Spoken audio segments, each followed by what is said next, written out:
بسم الله الرحمن الرحيم، والصلاة والسلام على سيدنا محمد وعلى آله وصحبه وسلم. أعزائي المتابعين، أهلا ومرحبا بكم. النهارده إن شاء الله معانا تردد قناة الرشيد الجديد على إيميل سات. التردد اللي لسه نازل على إيميل سات، التردد القديم خلاص القناة واقفة بس عليه، ومعنا التردد الجديد. بس ما تنسوش اللايك والاشتراك وتفعيل زر الجرس. بالنسبة للقناة شغالة على إيميل سات بدون أي مشاكل، وده التردد الجديد اللي هو 11315 فيرتيكال، معدل الترميز 27500. تنويه: القناة ما بتشتغلش إلا على ريسيفر بتقنية الاتش دي. الريسيفر العادي مش هتشتغل عليه القناة، وده التردد.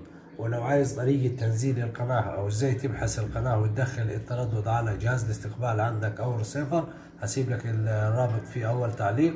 بس ما تنساش اللايك والاشتراك وتفعيل زر الجرس.